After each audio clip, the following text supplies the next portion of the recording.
नमस्कार दोस्तों, आप देख रहे हैं ऐसी समाचार न्यूज में मोहित कुमार। आज बैठा हूँ जिला मैनपुरी में। जिला मैनपुरी में आज कृष्ण जन्माष्टमी के अवसर पर एक भव्य शोभा यात्रा निकाली जा रही थी। इसी संबंध में हमारे साथ जो कि यादव समाज से भी आते हैं कुछ लोग बैठे हुए हैं।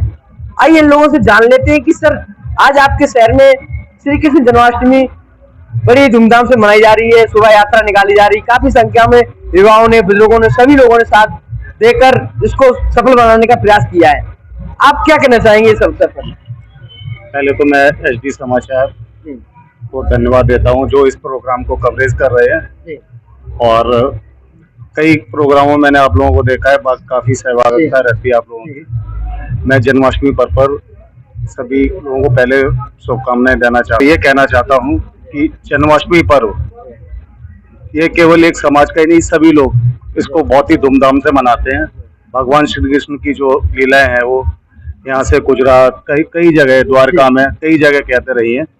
तो इस चीज को भगवान श्री कृष्ण को लोग अपना बहुत ही आदर्श और बढ़िया कहते मानते हैं, भगवान की तरह से मानते हैं। और सावन में ऐसा बोला जाता है कि कई भगवान कहते जो विश्राम पे चले गए हैं, ऐसा नहीं है, क्योंकि उस समय जब युग जब चल रहे थे उस समय भगवान कृष्ण के पिताजी ने कहा कि मथुरा में मुझे बाहर घूमने जाना है तीर्थ यात्रा पे, तो सभी तीर्थों को उन्होंने वहीं पर बुला लिया था। तो ऐसी मान्यता है वहाँ के लोगों की। और मथुरा में इस समय जन्माष्टमी पर्व पर देश कोने से, विदेशों से लोग आए हुए हैं।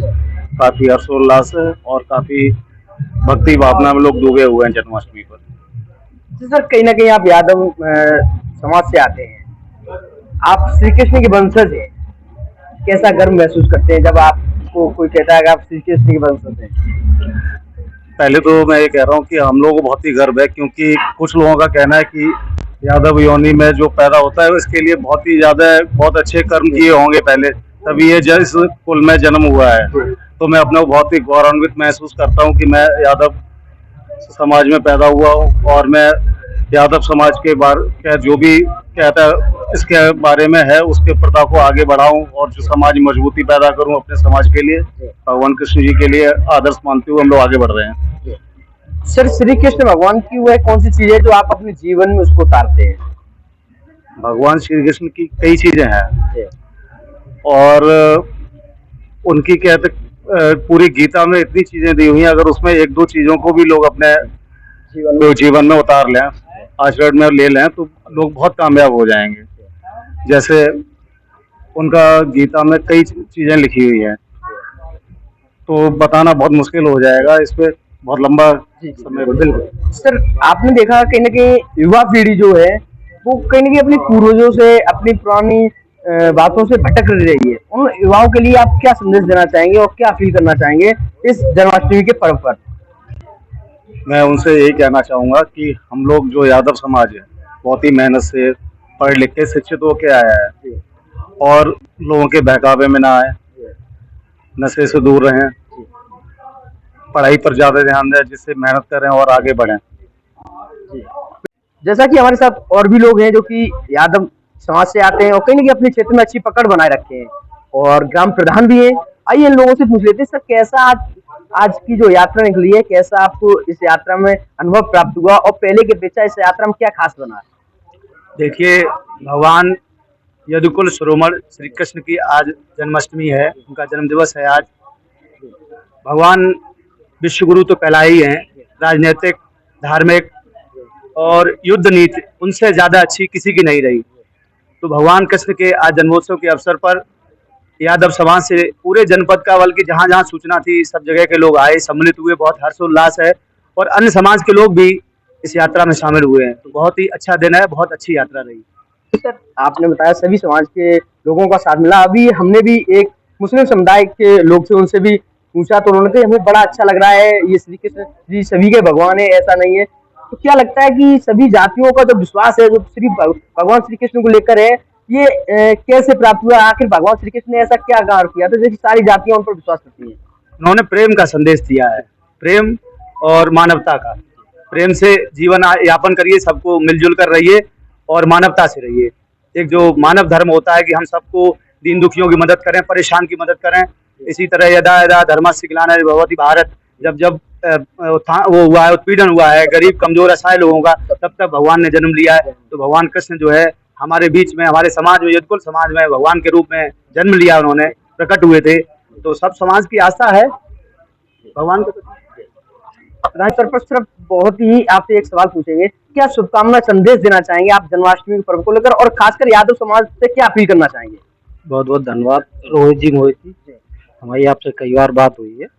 तो आज जन्माष्टमी का बहुत बड़ा, वैसे तो हर समाज के लोग जन्माष्टमी को मनाते हैं, विशेष तौर पर हमारे यदकुल भगवान जो श्री कृष्ण हमारे जो कुल पूज्य भी है, उन्होंने जो समाज को एक जो संदेश दिया, बुराई पर अच्छाई की, जो एक लड़ाई जो उनके समय में जो हुई, महाभारत जैसा युद्ध उनके नेतृत्व में लड़ा गया, और बहुत बड़ी उन्होंने एक समाज को एक अच्छाई का जो संदेश देने का और धर्म को स्थापित करने का जो संदेश दिया, तो बहुत ही आज तक उनके लोगों को उनके गुणगान करते हैं। गीता जैसा उन्होंने उपदेश दिया, जिसको लोग कहीं भी हम लोग जाते हैं तो लोग उसकी शपथ दिलाई जाती है, बोले आप गीता की कसम खाइए।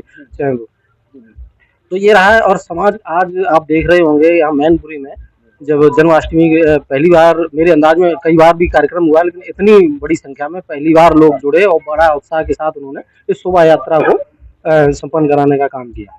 कहीं ना कहीं प्रधान जी, यादव समाज पर एक टैग और लगता है गुंडई का, कहीं ना कहीं कहा जाता है कि यादव बहुत गुंडे करते हैं। क्या लगता है कि यादव आज की डेट में पढ़ लिख कर आगे बढ़ रहा है, या फिर वही पीछे वाली? पहली बात तो ये है कि एक गुंडई का पैमाना क्या है, गुंडई आप मानते किसे? आज हर वर्ग पढ़ रहा है और हर वर्ग आगे बढ़ रहा है, उसी के साथ यादव भी बढ़ रहा है। हमारा मूल काम था, हम लोग गांव में रहते थे, अपना सारे अपने गाय भैंस दूध का हमारा जो काम था वो हम लोग कर रहे थे।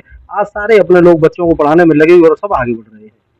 तो ये है कि वो एक जो मानसिकता लोगों में पैदा कर दी है। कहीं ना कहीं एक चीज जरूर रही है कि हम लोगों ने कभी कोई गलत चीज को बर्दाश्त नहीं किया, उसका हमेशा विरोध किया है। अब उसको चाहे लोग गुंडे की संज्ञा दें या और कुछ दें, ऐसा कहीं नहीं। आप हमें कोई एक उदाहरण बता दो, ऐसा कोई एक समाज बता दो जहाँ में अच्छे और बुरे लोग नहीं होते हैं। लेकिन हम ये जरूर है कि अगर जो यादव कहीं भी होगा और किसी गरीब और असहाय के साथ अन्याय होगा तो उसके पक्ष में खड़ा जरूर हो जाता। तो आप इसको कुछ भी कहिए, लेकिन मुझे नहीं लगता कि इस तरीके का कहीं भी समाज में, और अच्छे बुरे थोड़े बहुत तो लोग होते हैं, तो ऐसा नहीं कि पूरा समाज ही उसकी कहने का मतलब यादव जहाँ भी दुखी इंसान होता है उसके साथ अगर गलत होता है तो उसके साथ खड़ा होता है। आप किसी भी गांव में चले जाइए, आप किसी एक लोग थे हमारे, उन्होंने एक बार ऐसे कहा, बोले आपके गांव में ऐसे ऐसे, तो हमने कि हम आपके गांव में बता रहे हैं, आपके गांव में आधा गांव खाली हो गया, हमने मेरे गांव में आप देखिए चल के आज भी लोग भाईचारे से रह रहे हैं। तो ऐसा नहीं है कहीं जहाँ लोग यादव जात सभी को साथ लेकर नहीं, इसका पूरा उदाहरण है। आप किसी भी यादव गांव में चले जाइए, जितनी भी जातियां शुरू से उसमें रह रही हैं, आज भी वो वैसी और अन्य लोगों के उसमें चले जाइए, पूरा समाज आधे से ज्यादा जो गरीब तबका है वो आधे से ज्यादा पलायन कर चुका है। जी, हम इसमें शामिल हुए श्री कृष्ण जन्माष्टमी के। क्या आपने खास देखा जो पहले की अपेक्षा आज की यात्रा में सबसे खास था? बहुत अच्छी अच्छी झांकियां श्री कृष्ण जन्माष्टमी के अवसर पर जिला मैनपुरी में जो शोभा यात्रा निकाली गई है, और बहुत ही अच्छी अच्छी झांकियां निकाली और काफी अच्छी भीड़ हुई। लगभग कितनी संख्या होगी? काफी संख्या में लोग भी एकत्रित हुए और काफी अच्छी झांकियां भी थी। और इसी के साथ शुभकामना देना मैं समस्त देशवासी एवं प्रदेशवासियों और नगर वासियों को श्री कृष्ण जन्माष्टमी के अवसर पर बहुत बहुत शुभकामनाएं देता। बड़ा ही गौरव का पल होता है जब जन्माष्टमी होती है, तो हम लोग सोचते हैं कि ये दिन कब आए और बार बार आए।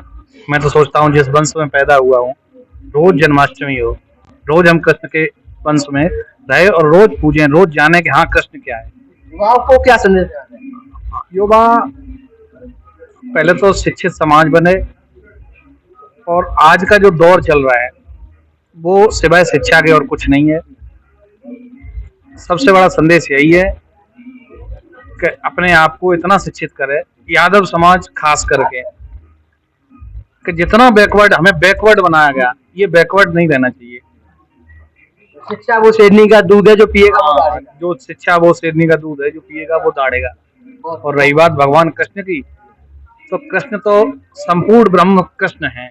हमें सिखाया, जब भगवान कृष्ण की लीलाओं से हमें ओतप्रोत जब मिलता है तो सगे मामा को ही मारा, हमें मोह दूर किया कि मेरा रिश्तेदार कोई नहीं है, हमें जो प्रताड़ित करेगा हम उससे प्रहार करेंगे। ठीक है, फिर हमें प्रेम सिखाया। प्रेम सिखाने के बाद हमें सिखाते हैं कि प्रेम, और फिर बिछड़न भी सिखाया उसी में फिर अपना स्थान बदलना सिखाया कि हम इस संसार से, मोह से हम कैसे निकलें, ये भी हमें सिखाया। फिर उसके बाद हमें एक वक्तव्य भगवान कृष्ण का याद आता है कि महाभारत काल में भीष्म पितामह जब बार बार दुर्योधन जा रहा था उनके पास और कह रहा था तुम कुछ नहीं कर रहे हो, तुम खामोखा पांडवों के पास जाते हो और उन्हें कुछ नहीं कर पाते हो और लौट आते हो, तो भगवान कृष्ण ने को पता लगी कि भीष्म पितामह ने बताया कि ऐसे ऐसे बात है, और हम अपने 5 बाण निकाले और निकाल के रख लिए, बोले आज हम पांडवों को नहीं रखेंगे। ठीक है, फिर भीष्म पितामह जब 5 बाण निकाल लिए, कृष्ण को पता लगा तो अपना दासी का रूप बनाया, द्रौपदी को आगे कर लिया, वो तपस्या में लीन थे। तो जब हटाया तो समझे कि कोई दुर्योधन की पत्नी वगैरह है, तो उन्हें सौभाग्यवती भव बोले। सौभाग्यवती भव कैसे कह सकते हो तुम, आप कल 5 बाण रख लिए, कल मारना चाहते हो तुम उन्हें। तो भगवान कृष्ण दासी बने, नौकर बने। ठीक है, तो हमें राजनीति भी सिखाती है, यही राजनीति सिखाती है, कैसे भी अपना काम निकालना था उन्हें। उन्होंने जब कह दिया तो सुबह हुआ, सुबह होने पे उन्होंने पूरा वक्तव्य बता दिया, बोले हम जब तक हम बाण उठाएं तब तक अर्जुन को बताना कि हमें धराशायी कर दे, बाणों की सैया पे हमें सुलाना है। और वही भगवान कृष्ण ने किया। तो हमें हर रूप में, अगर हम बताया है कि अगर हम रईस हो जाएं, उसके बाद गरीब हो जाएं, तो हमें हर रूप में दिखाया है। अब एक स्थान से दूसरे स्थान पर जाना, नई मनोदशा से काम करना, नई मनोदशा बनाई जाके होगी द्वारका में, और कितनी जगह बदले कृष्ण। हम लोग एक घर, एक परिवार, एक गांव नहीं छोड़ सकते। फिर राधा प्रेम दिखाया, वियोग दिखाया, सब कुछ इस संसार में ऐसा करके गए हैं, अगर उनका अनुसरण कर लिया जाए तो हम जीवन के बंधन से मुक्त रहेंगे, रिश्ते भी चला लेंगे। बहुत धन्यवाद। जैसा कि मेरे साथ काफी लोग थे, काफी संख्या में यादव समाज के लोग थे, इन्होंने अपने अपने विचार रखे। बने रहिए हमारे साथ। मैनपुरी से रोहित के साथ मोहित की खास रिपोर्ट। धन्यवाद।